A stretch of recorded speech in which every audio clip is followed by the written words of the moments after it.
Thanks very much for joining this session today. My name's Jonathan Pickering. I'm an Associate Professor at the Canberra School of Government at the University of Canberra and be facilitating this session on postgraduate programs for public sector professionals that we offer here in the Faculty of Business, Government and Law.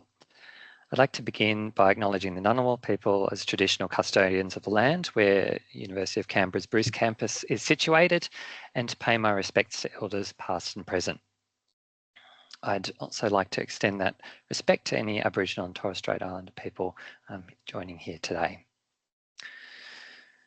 So, as you're aware, the session today is designed for public sector professionals. So some of you may be already in the public service, whether that's the Commonwealth APS or with the state or territory public services, or perhaps you may be working in business or NGOs but looking to partner with government.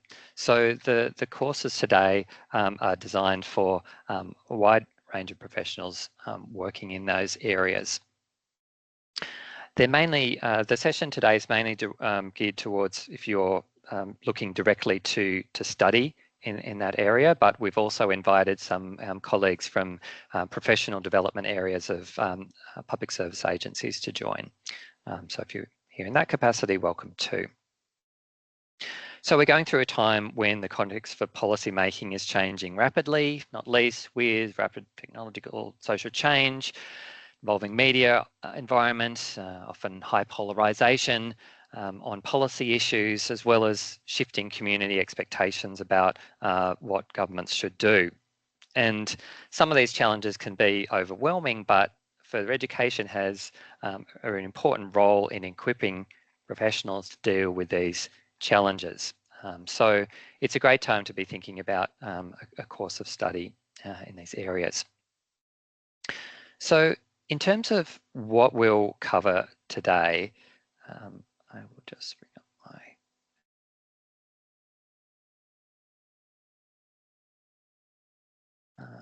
here we go, session overview. So I'll say a little bit first of all about University of Canberra itself and why we're well positioned to teach in this area. We then have profiles of several of our coursework programs at the postgraduate level that are geared towards public sector. Then we have our Master of Research program if you're looking more for a research-oriented degree. Very brief overview of some of our short courses, and then we'll have time for question and answer. I'm pleased to say that we also have one of our current students from Master of Research and a past student from the APS graduate certificates who will offer some reflections on their experience too. So this is very much of a taster today, and we won't have a chance to get into a lot of detail on each of the individual courses, but hopefully it will give you enough information to give you a sense of perhaps which of the directions you'd like to go in, and there'll be contact details for who you can follow up if you have any questions about the courses. So a lot of you will be familiar with University of Canberra in one way or another. Some of you may have studied here previously, in which case welcome back. But we pride ourselves as a university that's connected in several ways. So we are very much connected to Canberra as the nation's capital. We are connected for life with a strong focus on lifelong learning and engaging adult learners at various career stages. And we're internally connected in the sense that we aim for an inclusive and collaborative university environment. So as many of you know, we have a senior leadership that's very well connected with government, strong experience there, with our Vice Chancellor Bill Shorten and Chancellor Lisa Paul, a number of other sort of senior executives who've had experiences in government, as well as our academic staff. So all of us who will be presenting today, the program directors, are from the Faculty of Business, Government and Law, one of the 5 faculties in the university. Our faculty's mission is working with governments and for society, and that theme carries through our research, teaching and engagement, public engagement. So I have a few sort of snapshots of some of our research impact over recent years, whether it's in relation to building democratic resilience, fostering deliberative engagement with the public sector, it's a collaboration with New South Wales Government, or improving access to quality healthcare. That's just a snapshot of quite a wide range of issues that we're working with governments on, and of course we bring that expertise into our teaching as well. So we're focusing today on postgraduate teaching and research. What makes UC a good place to study in these areas? So we have teaching team with strong expertise in research and adult learning that they bring into the classroom. A number of us have worked in the public service. I did so quite a while ago.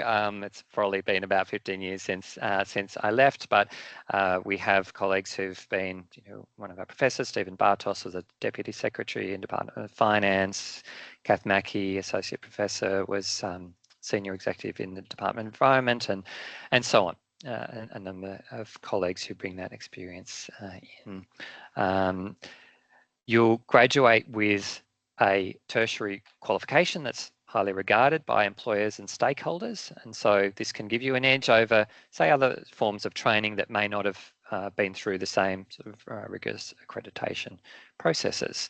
And as you'll see, some of these awards can build up into future degrees as well. Our location here in Canberra enhances our capacity to tap into a range of presenters working in senior public service roles in the capital. And we pride ourselves as being a university that cares about you. Take an interest in our students, help them to succeed in their studies. That's well regarded by many of our students. We have a range of support services in relation to study skills, wellbeing, and so on. So perhaps let's get into the range of courses that we offer. And I'm going to begin with the suite of online graduate certificates and master's degrees in public policy. I should say as well, by the way, with the Q&A, if you have any questions along the way, feel free to put them in. There may be questions that we can answer as you type them in, but there may be other ones that we can come back to and elaborate on in the Q&A session later in the hour. So the first set of courses, the program director, our colleague Raymond Lee, was going to present, but unfortunately has had to go overseas due to a family emergency just earlier this week. So I will step in for him on this. I have taught into this course before, so have a bit of background on this. So I'll do my best anyway. And Ray's kindly provided some notes too.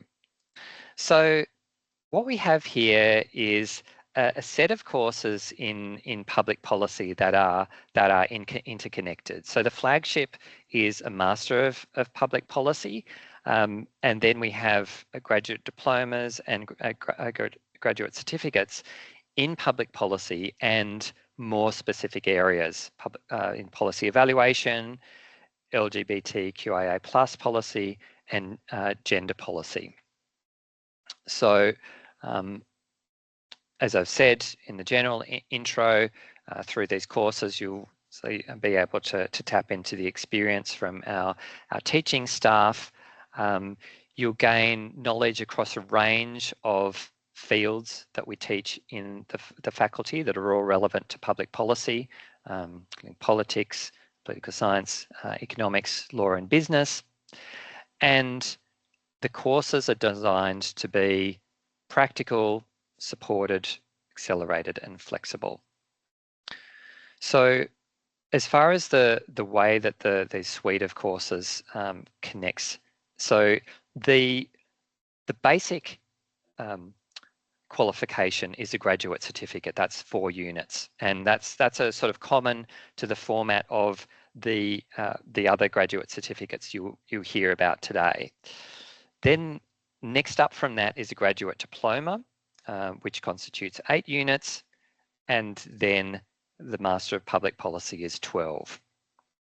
And so, as the diagram suggests, they're linked in the sense that you can start off with a graduate certificate, then you can upgrade to a master's, ditto for the graduate diploma, upgrade to a master's. You can also launch straight into the master's, but if you decide that, well, maybe your career plans change a bit, you can exit with one of the more limited qualifications too. You can see on the slide the rough timeframes there. So masters being 2 years part-time, and the other qualifications shorter periods. And in terms of the format of these courses, they operate on what's called a carousel model. So rather than a first or second semester type situation, we have these shorter study blocks, 6 of them across the year, lasting 7 weeks each, and you can generally enter the course at any of those points in any of those study blocks. So that gives you quite a bit of flexibility. And the format is a mix of self-paced online content and weekly tutorials. They're generally held after hours, so suits people who have full-time jobs where it's limited, where they have limited flexibility to get away from the office.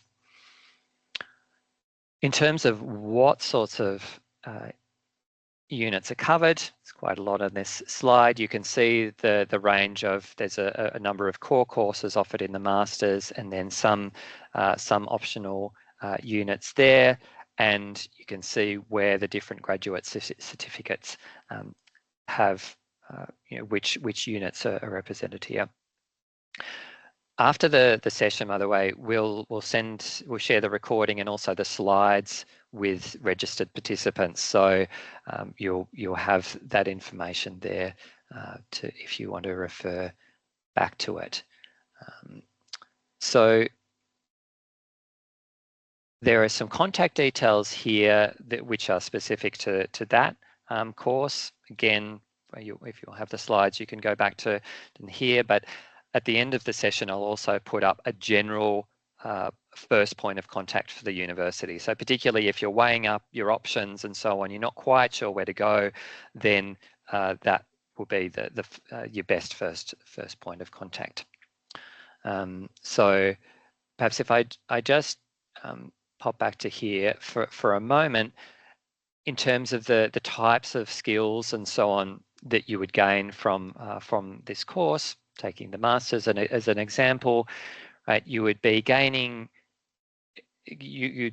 knowledge and skills both in the sort of foundations of public policy development and implementation, leadership in the public sector too, and also in more targeted areas like data analytics, policy evaluation, public engagement, communications, gender inclusion, and so on, diversity and inclusion.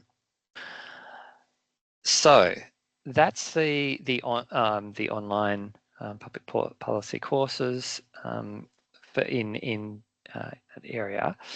So I pass on next to my colleague Gerard Reid, who will talk to us about the Graduate Certificate in Business Administration Government. Thanks, Gerard. Thank you, Jonathan, and welcome everyone. Yes, so I'm the MBA Program Director, and the Graduate Certificate in Business Administration is nested within the MBA. And so this is a remarkably accessible way to enter the MBA if you're so thinking, and I'll go to that in just a moment. But I've got some points on screen, but I'll just speak to this, which is in the GCBA, we are looking at government as a business, as complex as any business organisation. We're looking at new and novel ways of thinking within that context. It's a strong professional qualification in its own right. So if you move with the GCBA and then you're not thinking to move to additional options, it is a standalone, well regarded qualification from the University of Canberra. It's got core elements for executive leadership and enterprise management.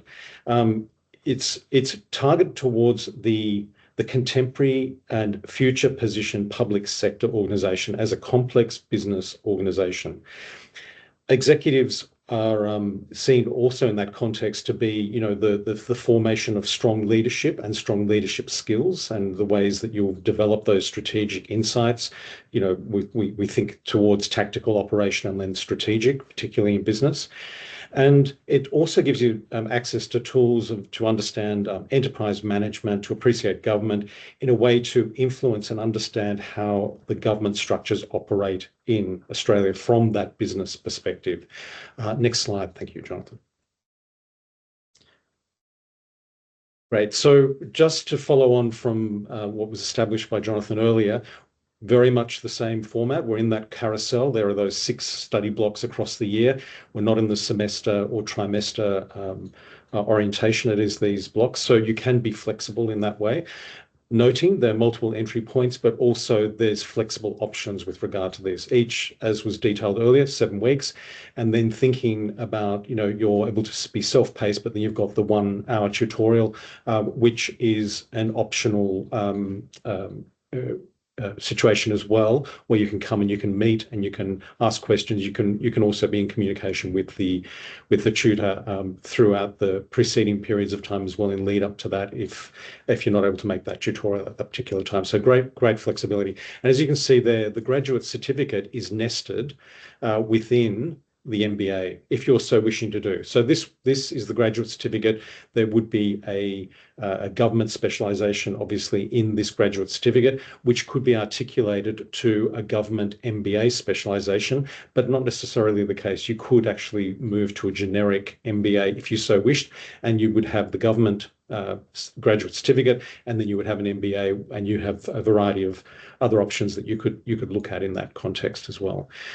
So 4 units, 8 months typically, and then articulating to the Master of Business Administration if you so wish. That's for your choice. Next slide. Thank you, Jonathan.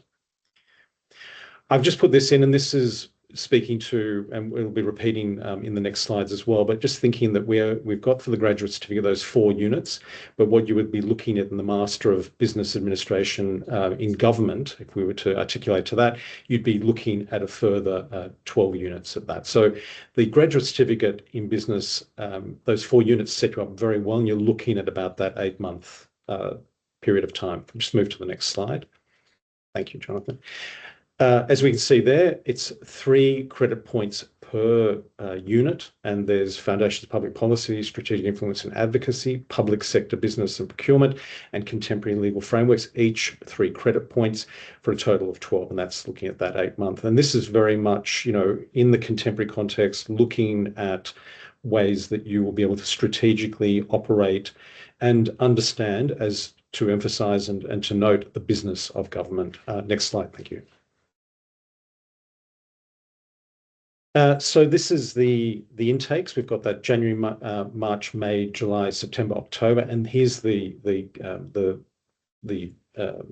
link if you're wanting to get more information on that, and through the email. I'm just going to make a few other points, which is there's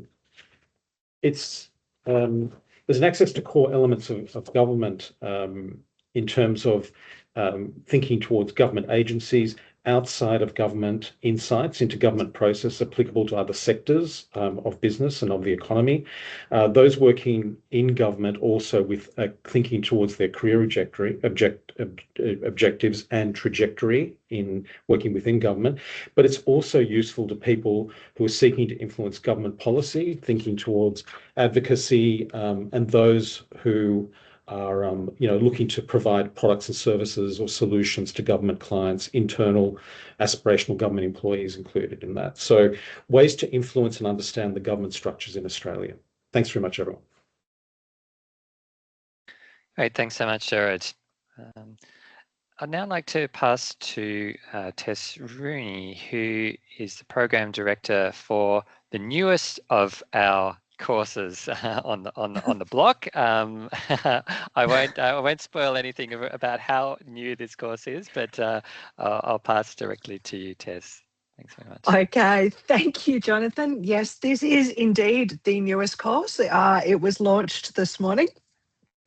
So this is our new graduate certificate in law, data and AI intelligence. So this course has been developed in partnership with Google to bring the APS into we've got it there.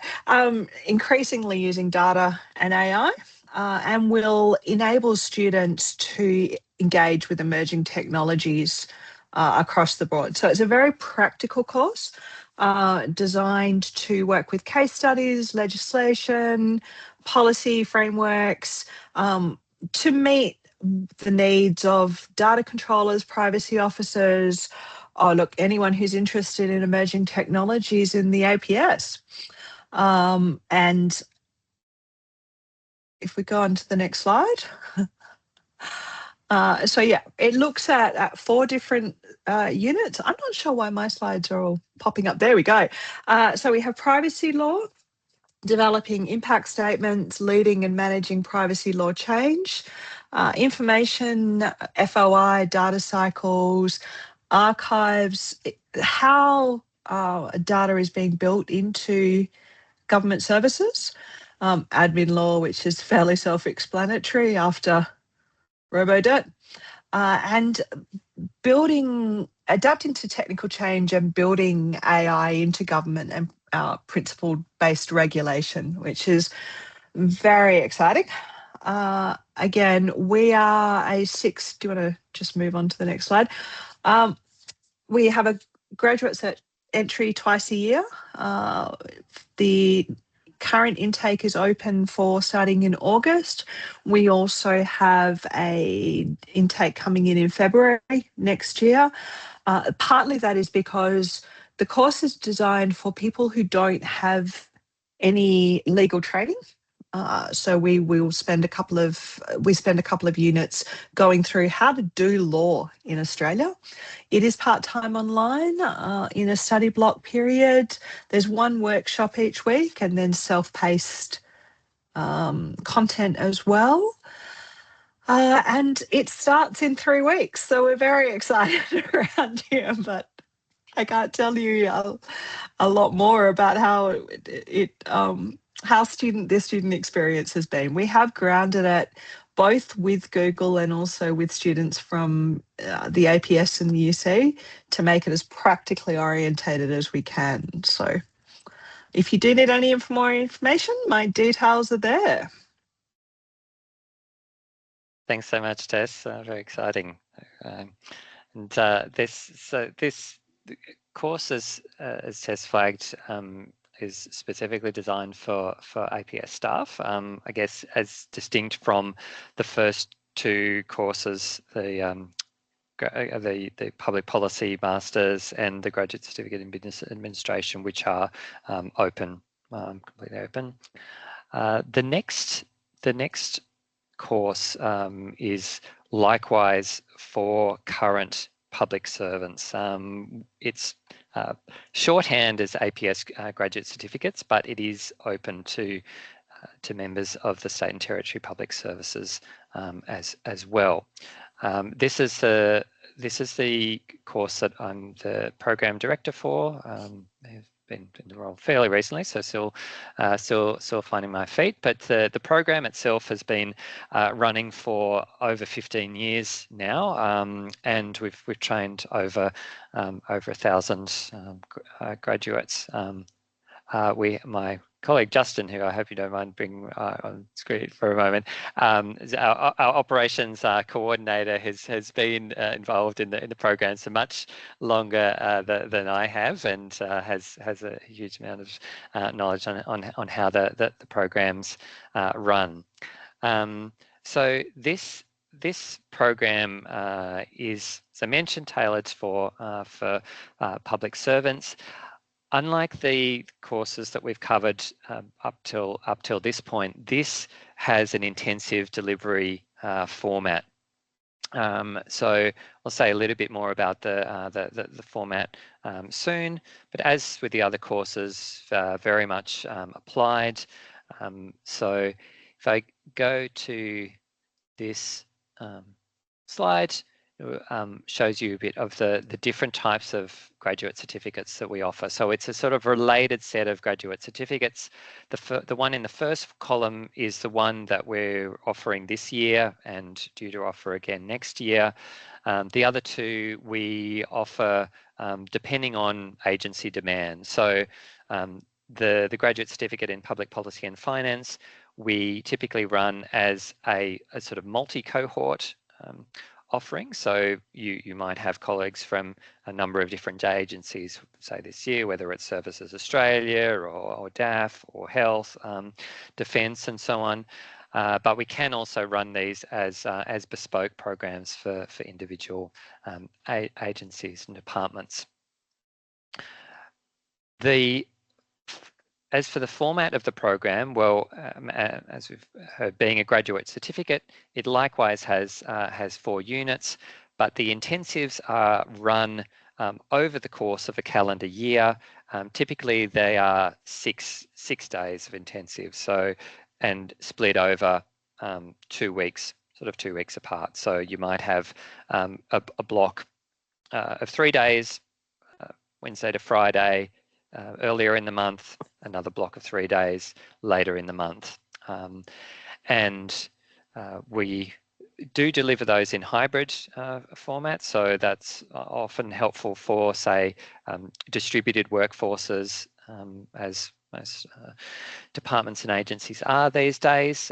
But we do encourage people to come in person because it does sort of enrich the experience.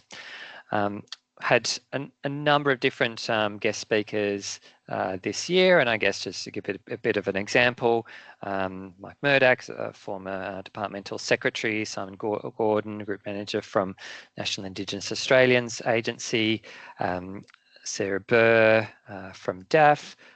We have a few other people from either within government or related areas. You can see there on the slide, and they're often a highlight of the course for our participants. So in terms of entry arrangements, they are only open to sponsored students, so students who are sponsored by their department or agencies. And some of if you're working in one of the departments at the moment, they may issue a call for nominations later in the year for starting the following year. But if you're not sure whether your department or agency is going to do a call, you can approach your supervisor, your professional development area, to ask if they would be willing to sponsor you, and then they can reach out to us, or we can you can contact us, and we can make that arrangement, and then we can go from there. So I've put our graduate certificate specific contact point there, but again, if you're not sure about which of the pathways you're keen to take, we'll have that general contact at the end. So I'd now like to pass to one of our alumni, Becca Godden, who is part of the graduate certificate in public policy and finance last year, I believe. That's Beck. So yes, if you'd say a little bit about your experience on the program. Thank you, Jonathan. Apart from the academic learning and skills component that Jonathan and Jared have touched on a little bit, I want to share with you the benefits and some of the strategies to get the most out of the graduate certificate in public policy and finance if you do enrol. I found it really beneficial to me, and I saw the main benefit is the networking opportunities. So I went to the breakfast events at UC with the professor and VC Vice Chancellor Bill Shorten. I engaged with the guest lecturers, including Department of Finance, who presented on the best way to draft an MPP and to get DOF, Department of Finance support. So I think I benefited from engaging with them before and after the sessions they presented. I would encourage you to do the same if you are enrolling. I thought that was extremely valuable. From the departmental perspective, I would encourage you, if there's an opportunity, I didn't take on that opportunity, but to get some departmental SES. Jonathan just mentioned from DAF, Sarah Burr is engaged now. It would be beneficial to you if you are on the course to engage yourself with SES to present, and not only gets your name in their departmental interest area, but it also benefits the department to have an SES's name involved with the course. It also gives you an opportunity to share the learnings that you get from UC with the department so that they see the benefits to your professional development as well as the department. So I would encourage you to promote the research and development components of it that you get along the way, as well as networking events that are open to others to attend. So it's a little bit more than just your own professional development. It's the department support along the way. So I definitely would encourage you to share all your learnings with your SES and colleagues in your department. And it improves your professional process, like I mentioned, with MPPs, new policy proposals. It really helps build yourself, but also create some connections your department can use through you attending the course. So definitely a good benefit for the department that it's important that you share while you're part of the course with your colleagues and SES departments. And I mentioned it's good for professional development and improving your own professional development processes for each of the units, whether it's finance related or public policy. It's definitely something you can record in your professional development, but also take the learnings forward, the skills that you developed through the course. Go beyond the academic side of things. Sorry to say, Jonathan. It's not just about the academic side of the learnings of the course. Like I said at the beginning, it's the relationships you develop across the APS, as well as through the universities. The last thing I would encourage you to do if you are enrolling in the course is plan early for workload pressures, because it's the course I did was done, as Jonathan explained, while I was working. So the workload pressures can get on top of you, and a number of my colleagues did get on top, but I thankfully supported my colleagues to connect with the university lecturers, because every single one of them is open to flexibility.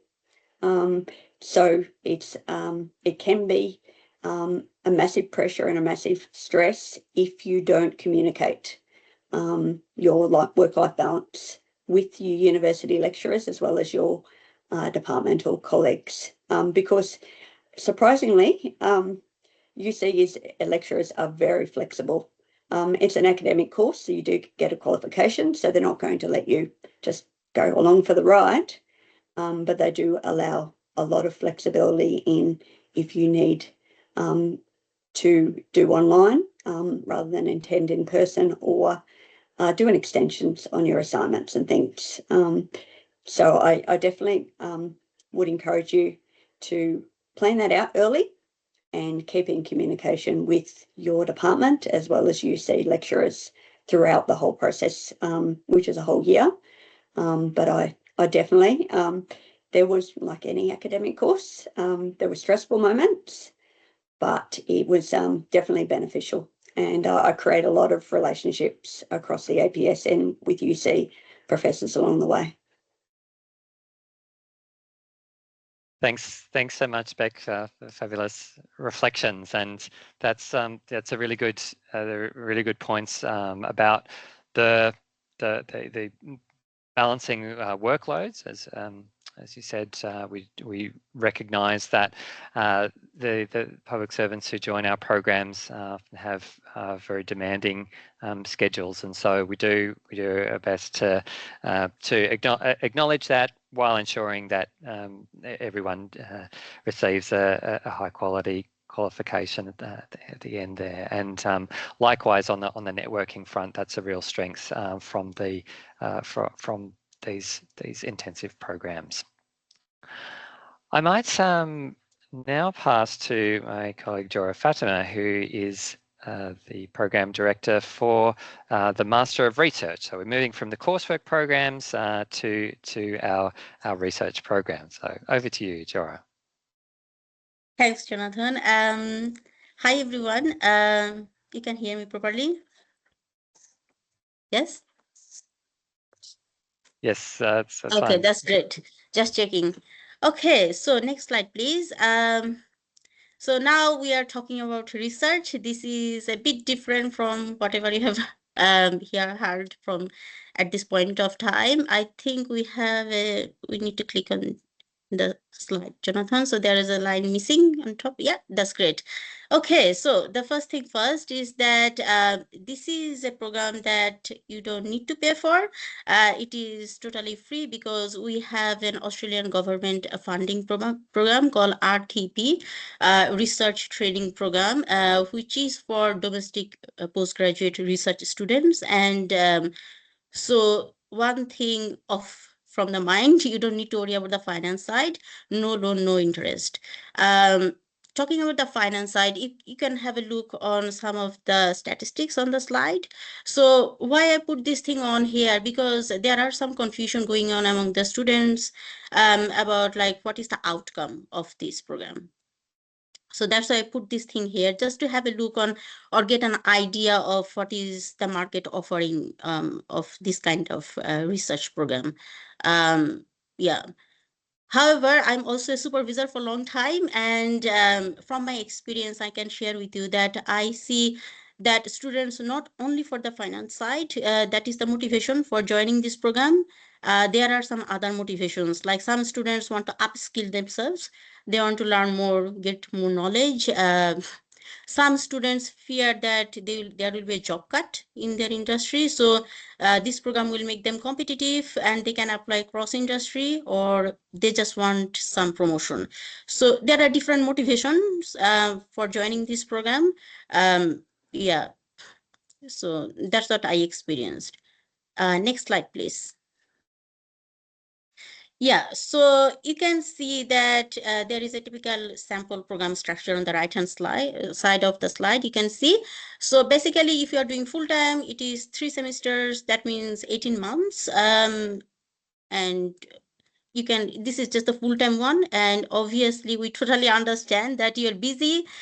You may have a family with young children. You may have carer responsibility, or of course, you have full-time job, etc. So keep that in mind. Actually, our program is very flexible. And you can see you have to do like 3 coursework you need, but based on your lifestyle, you can choose on campus or online. There is a great debate going on campus is better or online is better. So I leave that to you. You can choose on campus, or the same units you can do online. We can give you full support for that. Interestingly, your previous work experience can also help you to get a credit for a unit. So you don't need to do that unit depending on how specific is your background knowledge or experience is relevant with the unit. So there is a bit of assessment related, but there is a possibility that you can get credit for one of the unit. So you don't need to do that unit. We support our students in various ways. I'll talk about that very shortly. Can I go to the next slide, please? Yeah. So about the entry requirements, so there are various pathways to joining this program, like bachelor, master's, graduate certificate, graduate diploma, and obviously your work experience can also work for helping you to enter in this program. It actually one-to-one case. So what happens next is that if you're feeling interested, you need to knock to our admission department, and they will take you as one case and they will assess your application. So it's not one rule apply for all. Okay, so it depends. As I was saying about how we support our students, so first of all, the one big thing is that you don't need to worry about the financial side. It's free for domestic students.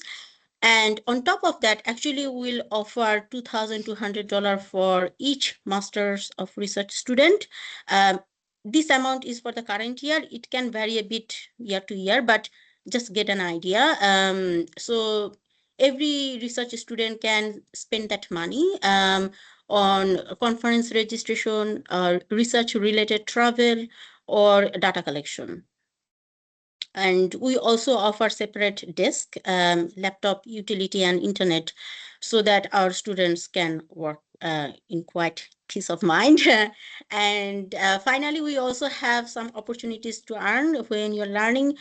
For example, teaching assistant, research assistant, we call tutoring, teaching assistant, tutoring, research assistant work.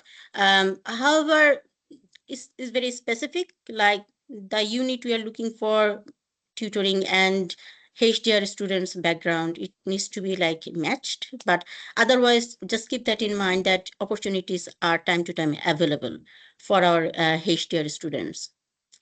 Okay, so if you feel that is interesting, the next step is that you can take a snapshot of this QR code. It will give you more details about this program. And also you can send me an email on the email address you can see here. Because sometimes what I found that sometimes some students are struggle with finding a potential supervisor. So that's part of my job. I can actually match with your background. For example, if you're from HR, we have a pool of skilled supervisors of different backgrounds. I can also match you with one of the HR academic. So that's it for me. Thank you. Thanks so much, Shora. And yeah, Master of Research is a great opportunity to, if let's say you working in the public service and find an issue that you're really keen to sink your teeth into a bit more than you might have in your day-to-day, but you're not, say, ready for a PhD or the like. So a really good opportunity to get greater depth in an expertise in an area. I'll now pass to one of our current Master of Research students, Brendan Crown, to offer some reflections on his experience. Thanks, Jonathan. Can you hear me okay? Yeah, great. Yep. Good afternoon, everyone. Good afternoon from Brisbane. My name is Brendan Crown. I won't tell you what the temperature is outside right now. I haven't had the pleasure of being part of the APS, but as you can see from my wrinkles on my hairstyle, I've been around for a bit. I cut my teeth in the New South Wales government sector, but spent some time in a statutory body called the Australian Energy Market Commission, and actually worked in Canberra for a while with an organisation called Energy Networks Australia, which was the industry group for networks in the energy sector. I just want to give you my sort of quick perspective. I'm very new to this course. In fact, it's my sort of just leaning into my second semester. I literally stumbled into this research, working for an organisation and wanting to get some research done as part of that organisation. and I knew someone who works as a supervisor at the University of Canberra, a lady by the name of Rebecca Russell-Bennett, and I really wanted to get her involved in some research for us. She talked about this course as something I could do as part of that. Stumbling through a few months, I was no longer working for the organisation, but was having some conversations with Rebecca, and she said, "Look, why don't you come and do the course? It's on a topic that you're passionate about, similar to the work I was wanting her to do." Lo and behold, I'm here now, well into my 50s, doing a Masters of Research course on a topic that I feel really passionate about, with a supervisor who's very experienced and well regarded in the industry, and really enjoying the perspective of spending some time on this particular topic. I think people who are in the public sector can probably understand that often you'll be asked to brief with days, if not hours of preparation. Being able to sort of get your head around some really complex issues, research, and applying that in a really in-depth way has been really exciting and interesting. And getting an understanding of how you might apply that in a structured way for a more lengthy document, probably what I'm used to, has been really interesting for me. I've always wondered why research takes so long to do, and it's not until you're in the process that you really get an understanding about the rigor involved in what you have to do, and making sure you go broad and refine. I suppose my only observations for people who sort of work in the public sector is you kind of have a slight superhero quality in that you're used to having to distill lots and lots of different arguments and thoughts and views into a very small piece of paper or a very small brief. And I think that my experience in working in central agency particularly has been helpful for this particular piece, because you're able to sort of take lots and lots of information but distill it into paragraphs that make some degree of sense. Look, I would recommend this particular topic for those people that are sort of interested in something that they, are passionate about and want to take it to another level, and really sort of explore it, pull it apart, and put it back together again. If that relates to something that you do at work, then even better. And I think you'll find you'll get an immense interest out of it. I'm doing it remotely, but even remotely, you get to hear from other people and what they do. And some of the topics that you get to hear, it's not just public sector, it's not even in the discipline that I'm in. Really interesting people doing really interesting pieces of work. So that element is good as well. So I think Jara said before, the price is good as well. So I've really enjoyed being able to sort of come and enjoy it as a course that I don't necessarily have to worry about a big debt at the end for. That's been really helpful for me as well. So yes, I just for those that are interested going down a pathway and you're looking at doing something postgraduate and trying to sort of work out whether you want to do coursework or research, if you've got something that you think you want to take down to another level, I'd definitely recommend maybe the research path. Back to you, Jonathan. Thanks so much, Brendan. Yeah, it's a great project. It was really good to hear about when you presented earlier too, and so and very, very policy relevant project is too. We've just got a short while left, and the last thing that I was going to just touch on briefly was just some short courses, and then we'll go to Q&A. You may feel like you've already kind of got through the 7-course degustation, and it's like, oh, I can't bear anymore. But okay, I'll just try and fit in this one last little thing, which is some short courses that we have available. So if you're not sort of ready for a full tertiary course, there are a number of short courses that we offer. These are more around the university. There's one on deliberative engagement that is within our faculty, but then there's another one on AI for government. offered by the Innovation Central Lab, and another one on AI-driven cyber security. So they may be of interest depending on your area too. Perhaps just to pick up on, I think it was a point that that Jora made, and also Brendan. So yes, there is the RTP arrangement available for the Master of Research program. With our coursework programs, the ones that are open for enrolment rather than just sponsored programs, there's also the fee help program. And I think, as one of our colleagues mentioned too, often with these degrees, you can get recognition of prior learning. So I'll put up this general contact point that I mentioned, which is our future students team. So if you have any general questions about studying at UC, things about prerequisites, various other things like that, the enrolment process and so on, this is very much your best first port of call. For some of those more specific inquiries about substance supervisors and so on, you have the details for the individual program directors. So I see we had a question in the chat earlier, which is about adjustments for people with disabilities. So thanks, Justin, for commenting on that in terms of what our inclusion program offers.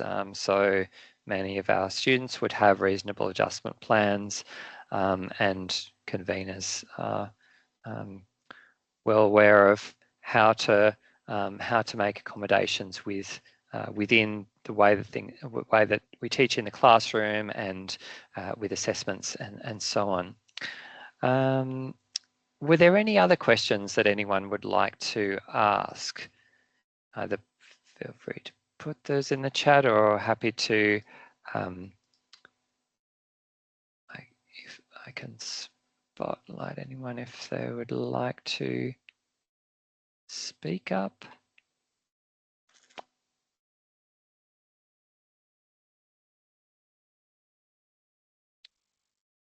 Or if any of our program directors would like to add anything that we haven't covered, or that we may have forgotten to mention along the way.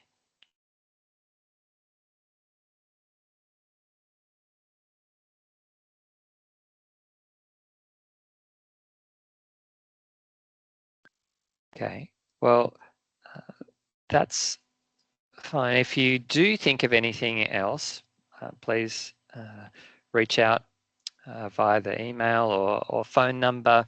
And yeah, I would very much keen to hear from you. So thanks to everyone who's joined today, and for those of you who end up seeing the recording, thanks for joining too. It's been really good that you could